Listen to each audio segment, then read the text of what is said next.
तो दोस्तों आइए फिर से स्वागत है आपका हमारा इस चैनल पर। तो दोस्तों अभी आपने देखा कि किस प्रकार से दिल्ली के जंतर मंतर पर कॉकरोचों के द्वारा धरना प्रदर्शन किया गया।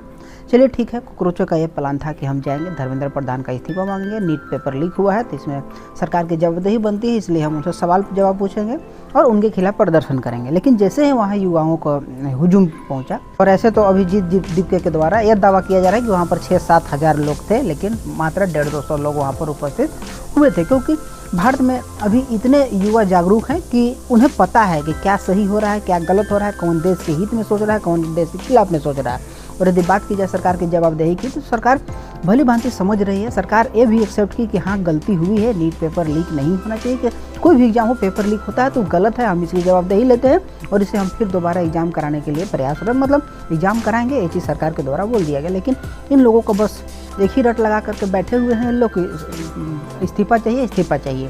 खैर ये लोग इस्तीफा के उद्देश्य से नहीं है, इनका असली उद्देश्य कुछ और है। और देश में युवाओं को भड़काना, देश में सरकार के खिलाफ लोगों को आक्रोश मतलब करना कि किसी भी प्रकार से युवा सरकार के खिलाफ बोले और सरकार के खिलाफ लड़े, यही चीज़ उनके द्वारा किया जा रहा है। लेकिन सबसे दिलचस्प बात यह है ना कि वहाँ पर जैसे ही युवा पहुँचे तो बहुत सारे ऐसे लोग हैं जो सिर्फ और सिर्फ चाहते हैं कि हम सरकार के खिलाफ बोलें। सरकार यदि गलत कर रही है तो हम उसके खिलाफ बोले।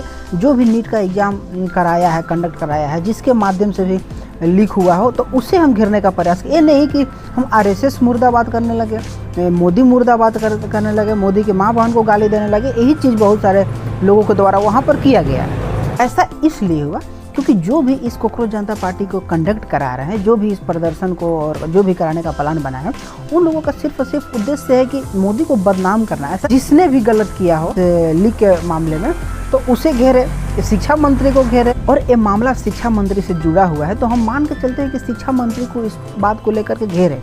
लेकिन उन लोगों के द्वारा उमर खालिद जिंदाबाद, भारत तेरे टुकड़े होंगे, जैसे मतलब जिस प्रकार से उस टाइप से गाना, हमको इससे चाहिए आज़ादी, आरएसएस से चाहिए आज़ादी, हिंदुत्व से चाहिए, इन सब चीज़ों को वहाँ पर देखा गया कि ये लोग ऐसा कर रहे हैं।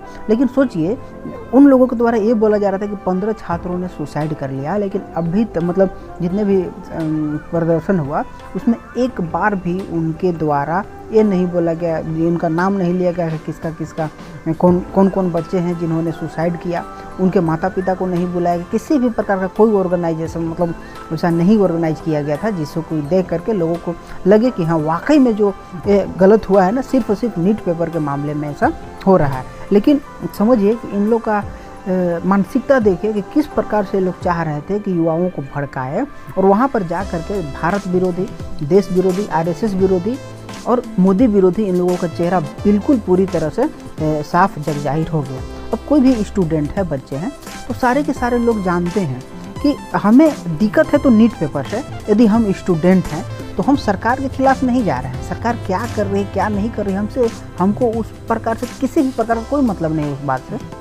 लेकिन वहाँ पर जाने वाले लोग जो भी इस चीज़ को तथाकथित रूप से अपने आप को संस्थापक कहते हैं, चाहे अपने आप को सीजेपी का लीडर बोलते हैं ना, तो वो लोग अपने आप को दिखा दिए कि हम किस मानसिकता से यहाँ पर पहुँचे हुए हैं और हमारा उद्देश्य क्या है। लेकिन वहाँ पर एक चीज़ और देखा गया था कि बहुत सारे युवा थे जो कि देश के कोने कोने से आए हुए थे और उन लोगों के यही मकसद था कि हम सरकार को इस बात पर घेरे कि आपके कार्यकाल में नीट पेपर लीक हुआ है तो ये बच्चों के लिए गलत है और ये आपकी जवाबदेही है, हम इसके खिलाफ आए हैं।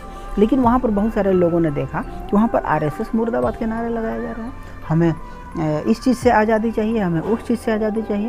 यार सोचो जिस प्रकार से उमर खालिद वगैरह किया करते थे, कन्हैया कुमार एक समय जीएनयू में नारा लगा रहा था, उस प्रकार से नारे जब देश विरोधी नारे इसे संगठन में लगेंगे तो युवा कहाँ तक बर्दाश्त करेंगे, सोचिए। तो ही एक बड़ी साजिश है इन लोगों की कि किसी भी प्रकार से हम दूसरे चीज़ को लेकर के, दूसरे चीज़ का नाम लेकर के हम वहाँ पर जाए, युवाओं को बुलाएं और देश के खिलाफ दंगा प्रसाद करें, दंगा भड़काएं, लोगों को आक्रोशित करें। तो ठीक है दोस्तों, आज के लिए इतना ही और आने वाले वीडियो को देखने के लिए हमारे चैनल को अवश्य सब्सक्राइब करें। तब तक के लिए चलते हैं। जय हिंद, जय भारत, भारत माता की जय।